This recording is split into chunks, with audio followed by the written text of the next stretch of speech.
আজরাইল ঠক ঠক করছেন। মা ফাতেমা বলছেন, কে আপনি? ঘরে ঢোকার অনুমতি নাই, বাবা কষ্টে আছে। রাসূল সাল্লাল্লাহু আলাইহি সাল্লাম ঘুমিয়ে আছেন। আজরাইল আবারও ঠক ঠক করতেছেন, আবারও তিনি ভিতর থেকে ধমক দিয়েছেন। পরে আজরাইল জোরে বলেছে, আরে তুমি জানো আমি কে? আমি মালাকুল মউত। আমাকে ঢোকার জন্য কোনো জায়গাতে অনুমতি লাগে না, একমাত্র আল্লাহর হাবিবের কাছে আসার জন্য আল্লাহ পাক বলেছেন আমাকে অনুমতি নিয়ে ঢোকার জন্য, তাই অনুমতি চাচ্ছি। কথা বলেন ঠিক কিনা? মালাকুল মউত রাসূলের কাছে গিয়েছেন, বসেছেন। যে আল্লাহ পাক সালাম দিয়েছেন, আপনাকে বলেছেন আল্লাহ তাআলার ডাকে সাড়া দেওয়ার জন্য তিনি ডাকছেন। আল্লাহর হাবিব বলেন, ও আজরাইল শুনে রাখো, ততক্ষণ পর্যন্ত আমার প্রাণ কবজা করার তোমার অনুমতি নেই, যে পর্যন্ত না আমার উম্মতের কি হবে। সুবহানাল্লাহ। গরীবা মিয়া রাসূলুল্লাহ, গরীবা গরীবা মিয়া রাসূলুল্লাহ, গরীবাম হলে কিন্তু গোলামে খুদ নসীবাম। সাহিল সে লাগা दे मुझे अश्कों का सफीना, साहिल से लगा दे मुझे अश्कों का सफीना, मिलता नहीं है लेकिन को कभी खून हसीना। আল্লাহ হাবিব বলেন, আজরাইল ওই পর্যন্ত আমার প্রাণ কবজা করার তোমার অধিকার নাই, আমি চলে যাব। আমার এতিম উম্মতের কি হবে? তারা যে গুনাহ করবে তাদের কি হবে? এখন যদি গুনাহ হয়ে যায় দৌড়িয়ে আমার কাছে আসে, আমি তাদেরকে দোয়া বলে দিই, তাদের জন্য ক্ষমা চাই, আল্লাহ ক্ষমা করে দেন। আমি যখন থাকবো না আমার এই উম্মত গুনাহ করবে, তাদের কি হবে? জিবরাইল আমিনকে আসতে দাও। আজরাইল বসে আছেন, জিবরাইল আমিন এসেছেন। জিবরাইল আমিনকে বলেছেন, ও জিবরাইল শুনে রাখো, আল্লাহ পাকের থেকে ফয়সালা নিয়ে আসো। আমার উম্মতের ব্যাপারে কি ফয়সালা? আমি থাকবো না, তাদের যে গুনাহ হবে তাদের কি হবে? জিবরাইল আমিন মাওলার কাছে চলে গেলেন। আল্লাহ পাক বলে দিয়েছেন, আমার হাবিবকে বলে দাও, কোন ব্যক্তি যদি জীবনে একবার গুনার জন্য রব্বানা যালামনা আনফুসানা ওয়া ইল্লাম তাগফির লানা ওয়া তারহামনা লানাকুনান্না মিনাল খাসিরিন, গুনাহগুলোকে স্বীকার করে যদি আল্লাহ পাকের কাছে তওবা করে, আল্লাহ পাক তার জীবনের গুনাহগুলো মাফ করে দিবে। আল্লাহু আকবার। রাহমাতে আলম সাল্লাল্লাহু আলাইহি ওয়াসাল্লামের কাছে জিবরিল আমিন আসলেন। আয়েশা বললেন যে আল্লাহ পাক বলছেন যে জীবনে যদি আপনার উম্মতের কেউ একবার ক্ষমা চায়, তওবা করে, আল্লাহ ক্ষমা করে দিবেন। আল্লাহর হাবিব ক্ষান্ত হন নাই। আল্লাহর হাবিব বলেন, আমার উম্মত যখন তওবা করলো, তওবার পরে তো বেঁচে থাকবে, কার হায়াত কতদিন বলা যায় না, বোঝা যায় না, কার ডাক কখন চলে আসে জানা যায় না। তওবা করার পরে যে আমার উম্মতের গুনাহ হবে তার কি হবে? আপনি আবার যান। আবার গিয়েছেন। আবার যাওয়ার পরে আল্লাহ পাক বলে দিয়েছেন, যাও আমার হাবিবকে বলে দাও, মৃত্যুর 1 বছর আগে যদি কেউ তওবা করে আমি তার জিন্দেগীর तमाम গুনাহগুলো মাফ করে দিব। জিবরাইল আমিন আবার আসলেন, আল্লাহর হাবিবকে শুনাইলেন। তিনি তাতেও সন্তুষ্ট হইলেন না। 1 বছরের মধ্যে যে গুনাহ হবে তার কি হবে?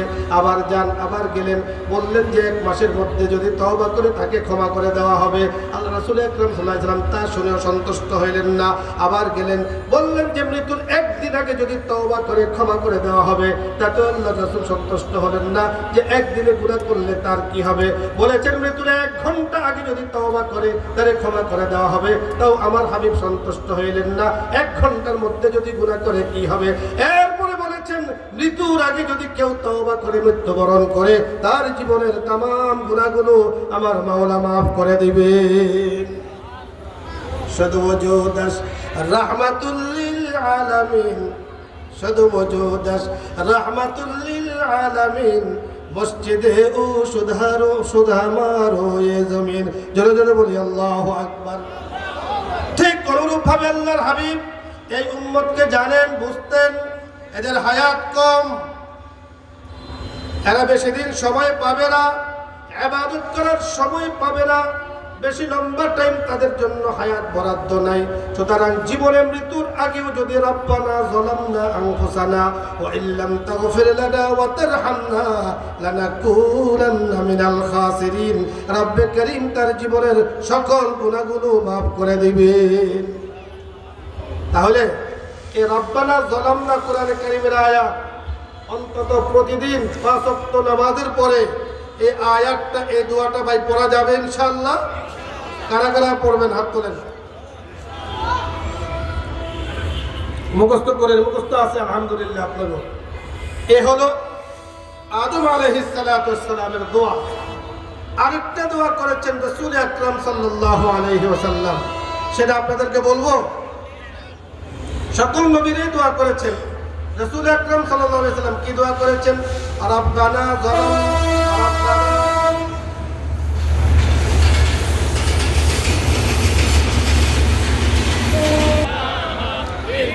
शरीअत हो तरीक़त हो तमामी, शरीअत हो तरीक़त हो तमामी, हकीकत में मोहम्मद की गुलामी, ला इलाहा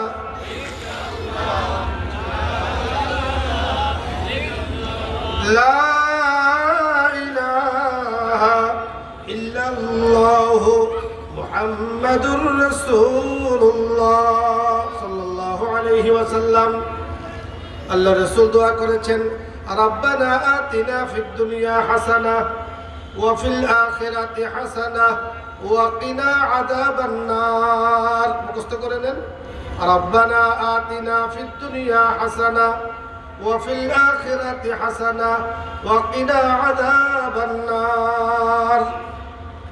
অন্তত মুখস্থ আছে আপনাদের এই দুটা আয়াত। যাদের মুখস্থ নাই তারা যদি এখান থেকে নিয়ে যাইতে পারি তো আপনার আমার জীবন এর কারণে ইনশাআল্লাহ বিশাল পরিবর্তন আল্লাহ পাক এনে দিবেন।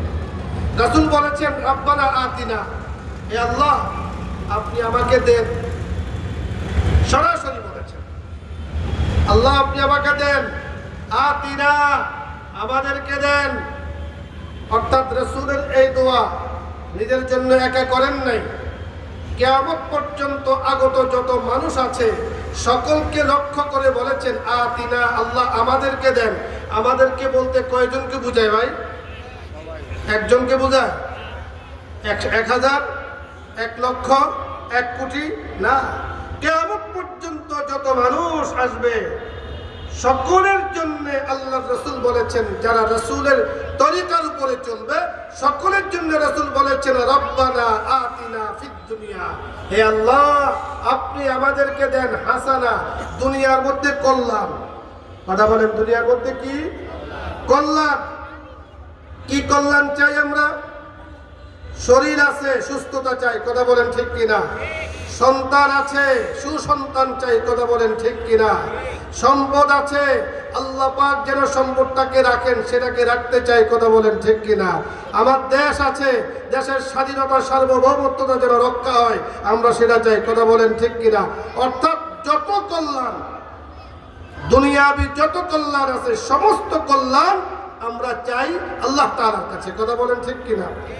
আপনি অনেক সম্পদের মালিক, অনেক প্রভাবের মালিক, ক্ষমতার মালিক আপনি। দেখা গেল আপনার সন্তানটা হয়েছে প্রতিবন্ধী, তো আপনার থেকে বড় দুঃখী আর কেউ নেই, কথা বলেন ঠিক কিনা? আপনার সম্পদ আছে, সন্তানকে ঠিক মতো নিয়ন্ত্রণ আপনি করেননি, দ্বীনি শিক্ষায় শিক্ষিত আপনি বাড়াননি, কোরআন সুন্নাহর শিক্ষায় শিক্ষিত আপনি বাড়াননি, উলামায়ে কেরামের মুহাব্বত, কোরআনের মুহাব্বত, আল্লাহ এবং আল্লাহর রাসূলের মুহাব্বত তাকে আপনি শিক্ষা দেন নাই। আপনি পাশ্চাত্যের শিক্ষায় আপনার সন্তানকে শিক্ষিত করেছেন। সন্তান বড় হয়েছে, বড় শিক্ষিত হয়েছে, অনেক কিছু হয়েছে, ডিগ্রির অভাব নেই, কিন্তু যখন সে ডিগ্রি নিয়ে চাকরি নিয়েছে সর্বপ্রথম যাকে কষ্ট দেয় সে হলো তার মা বাপ, ঠিক কিনা? কারণ তার স্ট্যাটাস এখন, তার যে অবস্থা এটার সাথে এখন কি হয় না, মিলে না। এই কারণে ঘরে যায়, তার মাকে দেখলে ভালো লাগে না, বাসায় যায় তার বাবাকে দেখলে ভালো লাগে না। এখন তার জন্য বোঝা হয়ে যায়, ঘরে মাকে রাখে না, বাবাকে রাখে না, ওদেরকে বৃদ্ধাশ্রমে পাঠিয়ে দেয়, কথা বলেন ঠিক কিনা? এই ধরনের কুলাঙ্গার বাংলার জমিনে এখনো আছে। নিজের পিতাকে নিজের মাথার উপরে নিজের পিতাকে নিজের মাতাকে আক্রমণ করতো তারা দ্বিধাবোধ করে না। কথা বলেন ঠিক কিনা? নেশার টাকা জোগাতে গিয়ে নিজের মাকে আক্রমণ করে, নেশার টাকা পায় না, ঘরের আসবাবপত্র নষ্ট করে। ও মুসলমান, বলে যাই, তোমার সন্তানকে দ্বীনি শিক্ষায় দাও, জামিয়া আশরাফিয়া এই ধরনের মাদ্রাসায় ভর্তি করো। আল্লাহর মুহাব্বত যেমন তার কলবে থাকবে, মার মুহাব্বত যেমন থাকবে, দ্বীনের মুহাব্বত থাকবে, দেশের মহব্বত থাকবে। এই দেশকে তারা বিক্রি করবে না, দেশের অর্থ বহির্বিশ্বে তারা প্রচার করবে না। দেশের মহব্বত থাকবে, দেশের সম্পদ দেশের মধ্যেই থাকবে, দেশের উন্নতি অগ্রগতির জন্য সবসময় দোয়া করতে থাকবে আর দাম জড়াইতে থাকবে। কথা বলেন ঠিক কিনা? আমার দেশের সম্পদ, এই দেশের সম্পদ, যেই দেশের মানুষ খেতে পায় না, যেই দেশের মানুষ দিন মজুর, যেই দেশের মানুষ কষ্ট করে চলছে। আজকে দেখেছি, আসার সময় এখানে দেখেছি সরকারিভাবে যে চাউল দেওয়া হয়, কত মানুষ সেখানে লাইন ধরে আছে। কথা বলেন ঠিক কিনা? আমার দেশের অর্থ, ঘাম জড়ানো অর্থ, এই দেশের অর্থ লক্ষ লক্ষ কোটি কোটি টাকা প্রচার হচ্ছে। এরা নাকি দেশের মহব্বত করে, দেশের খাদেম। এরা খাদেম হতে পারে না, এরা দেশের শত্রু, এরা মানুষের শত্রু, এরা মানবতার শত্রু। কথা বলেন ঠিক কিনা? যারা দেশকে মহব্বত করে, ওলামায়ে কেরামকে মহব্বত করে, আমরা দেখেছি আমাদের মাদ্রাসার ছেলেগুলো প্রতিদিন শেষ রাত্রিতে উঠে রব্বানা যালামনা আনফুসানা এই আয়াত পড়ে দোয়া করে, রব্বানা আতিনা ফিদ দুনিয়া এই আয়াত পড়ে দোয়া করে। আমরা দেখেছি করোনা মহামারীর সময় সারা বিশ্ব যেখানে তটস্থ হয়ে আছে, পেরেশান, কি হবে, লক্ষ লক্ষ মানুষ মারা যাবে। বিশ্বের অনেক দেশ আছে যেখানে নাগরিক কম, বড় জায়গা, সেখানেই তারা লক্ষ লক্ষ মানুষ, হাজার হাজার মানুষ, শত শত মানুষ মারা গিয়েছে। আমার দেশে যখন ঢুকেছে আমরা আতঙ্কিত ছিলাম যে না জানি আমার দেশে কি হয়। গণবসতি, মানুষ বসবাস করছে, অনেক নাগরিক এখানে বসবাস করছে, কিন্তু আল্লাহ রাব্বে কারীম সারা বিশ্বের মধ্যে জরিপ চালিয়ে দেখা হয়েছে আল্লাহ তাআলা করোনা এসেছে আমার দেশে, কিন্তু মহামারী আকারে আমার দেশের মানুষ ব্যাপক হারে মরে নাই। আল্লাহ পাক তাদেরকে রেখেছেন। ওই যে মাসুম বাচ্চারা শেষ রাত্রে উঠে দোয়া করে, আল্লাহ রাব্বানা আতিনা ফিদ দুনিয়া, আল্লাহ দুনিয়াতে কল্যাণ দাও, আমার দেশের জন্য কল্যাণ দাও, আমার দেশের নাগরিকদেরকে হেফাজত করো, দেশের সম্পদকে হেফাজত করো, ওলামায়ে কেরামদেরকে হেফাজত করো, প্রতিটা মানুষকে হেফাজত করো। তাদের শেষ রাত্রে দোয়া আল্লাহ পাক কবুল করেছেন বলেই আল্লাহ পাক আমাদের দেশটাকে এখনো ভালো রেখেছেন। কথা বলেন ঠিক কিনা?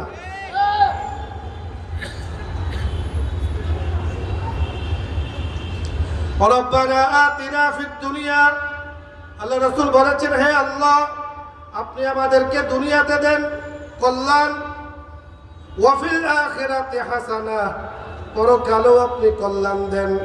আল্লাহ যখন দুনিয়ার মায়া ত্যাগ করে কবরে চলে যাব, আল্লাহ দুনিয়াতে আপনি সম্পদ দিয়েছেন, সন্তান দিয়েছেন, বাড়ি দিয়েছেন, গাড়ি দিয়েছেন, অনেক কিছু আপনি দিয়েছেন, কিন্তু কবরে যখন যাব তখন আমার কি হবে? তখন তো আমি কবরে একা একা যাব, আসছি একা যাব, একা সঙ্গে যাবে কি? কথা বলেন ঠিক কিনা?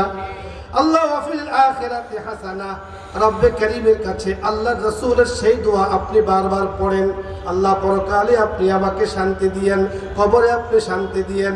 দেখা গেল আপনি যখন কবরে গিয়েছেন, তিনটা প্রশ্ন আপনাকে করা হয়েছে, মার রব্বুকা ওয়া মা দীনুকা ওয়া মার রাজুলুল্লাযী বুইসা ইলাইকা। তিনটা প্রশ্নের উত্তর আপনি কোনো চিন্তা নাই, মুস্কি হেসে দিয়ে দিয়েছেন। সাথে সাথে জান্নাতের সাথে কবরের যোগাযোগ মাওলা চালু করে দিয়েছে। ওয়া ফিল আখিরাতি হাসানা, কবরের শান্তি শুরু হয়ে গেল, কবরের কল্যাণ শুরু হয়ে গেল, ময়দানে মাহশার শুরু হয়ে গেল। আপনি যে শেষ রাত্রিতে উঠে জামিয়া আশরাফিয়ার ছেলেগুলো শেষ রাত্রিতে উঠে, আপনি তার অভিভাবক ছাত্রের কারণে দেখে, ছাত্র থেকে দেখে শেষ রাত্রিতে উঠে আপনি দোয়া করেছেন, আল্লাহ আপনি আমাকে মাফ করে দেন, রব্বানা যালামনা বলে দোয়া করেছেন, রব্বানা আতিনা ফিদ দুনিয়া বলে দোয়া করেছেন। মাওলাই কারীম ময়দানে মাহশারে বিচার কার্য এখনো শুরু হবে না, আল্লাহ পাক কুদরতিভাবে ডাক দিবেন, তাতাজাফা জুনুবুহুম আনিল মাদাজি'i ইয়াদউনা রাব্বাহুম খাওফান ওয়া তামআ। তারা কারা? ওরা কোথায় আছে? যারা আরামের ঘুম প্রচন্ড শীতের মধ্যে নিজের আরামের বিছানাকে ত্যাগ করে তাহাজ্জুদের নামাজ পড়েছে, দাঁড়িয়ে ইবাদত করেছে, আমি মাওলাকে দেখেছি। তারা কারা? বলা হয় যে হাদিসের মধ্যে বলা হয়েছে আল্লাহ তাআলা বলবেন তারা আলাদা হয়ে যাও, অটো তারা আলাদা হয়ে যাবে। ওহুম কালিলুন জিদ্দান, তাদের সংখ্যা হইল কম। আল্লাহ তাআলা বলবেন উদখুলু ফিল জান্নাহ, যাও জান্নাতে চলে যাও। লা হিসাবা আলাইকুম ওয়ালা আযাবা, তোমাদের উপরে কোনো হিসাবও নাই, কোনো আযাবও নাই। বিনা হিসাবে জান্নাতে কারা কারা যেতে চায়? হাত তুলুন দেখি। বিনা হিসাবে, হিসাব দিয়ে যাইতে পারবেন? আল্লাহু আকবার। আল্লাহ তাআলা আমাদেরকে কবুল করেন, মঞ্জুর করেন। বিনা হিসাবে ভাই জান্নাতে যাওয়া আমাদের জন্য সহজ। হিসাব যদি দেওয়া হয় আমরা কেউ যেতে পারবো না। এজন্য নামাজ পড়বো, ফরজ পড়বো, নামাজের পরে এই দুইটা দোয়া, অনেক দোয়া তো আপনি করেনি, এই দুইটা দোয়া আজকে আমার আয়াতে বয়ানের খুলাসা। এক নম্বর হলো রব্বানা যালামনা আনফুসানা ওয়া ইল্লাম তাগফির লানা ওয়া তারহামনা লানাকুনান্না মিনাল খাসিরিন। রব্বানা আতিনা ফিদ দুনিয়া হাসানা ওয়া ফিল আখিরাতি হাসানা ওয়া কিনা আযাবান নার। এক দোয়া হলো আদম আলাইহিস সালাতু ওয়াস সালামের, আরেক দোয়া হলো রাসূল আকরাম সাল্লাল্লাহু আলাইহি ওয়াসাল্লামের। আল্লাহ পাক আমাদেরকে কবুল করেন, বেশি বেশি আমল করার তৌফিক দান করেন।